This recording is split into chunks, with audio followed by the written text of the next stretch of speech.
So today we're going to start exploring a new drawing tool using ink. In this case, we're going to use a Sharpie marker and also some colored markers. Now, the first thing you need to know about working with ink is that it's going to be a very thin line. It's not going to erase, obviously.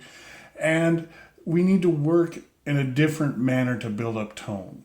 With our pencils and charcoal, we could do layers and smear and things like that. It's not going to work the same way with ink. All right.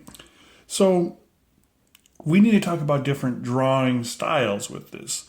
And you're going to work on creating a series of value scales using these different styles. The first one is called hatch. And a hatch is simply a mark, a line.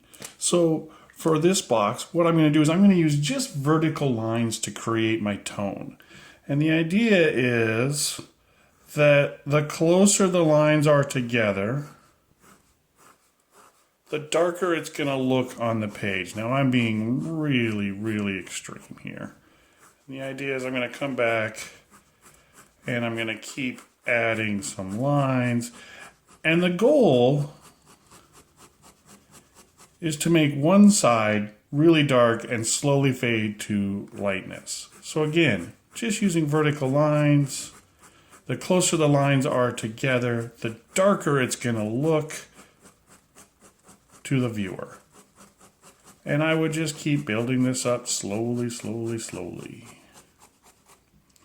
Now, the next set is going to be similar to hatch. It's called crosshatch.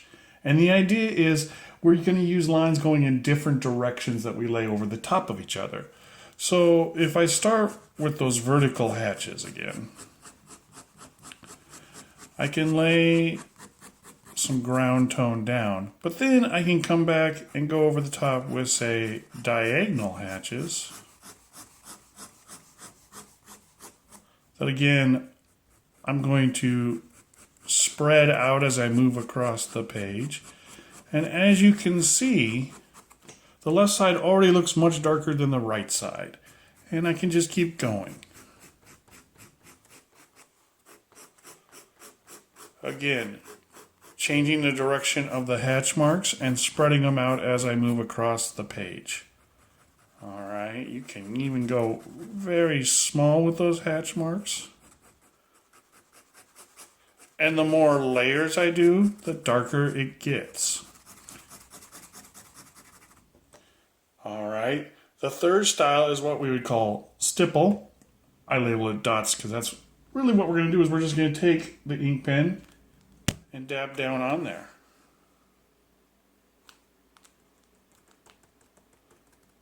Now, I'm not doing this very organized. The artists that do stipple would tell you that you should do it in a series of triangles.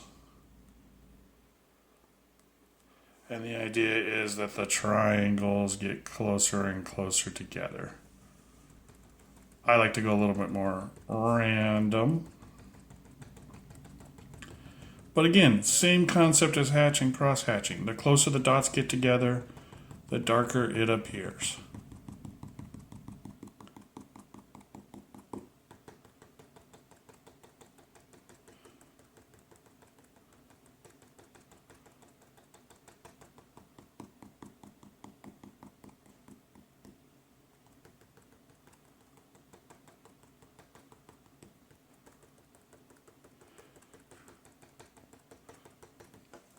The final version is random lines. Now before with hatch and cross hatch, we use very straight, rigid lines. With random lines, it's less about that. It's more of a scribble.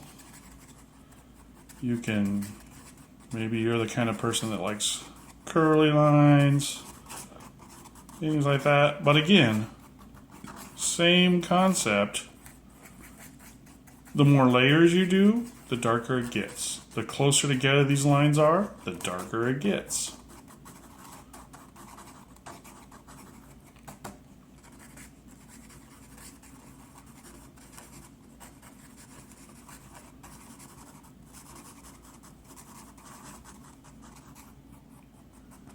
All right, now it's your turn. Happy drawing.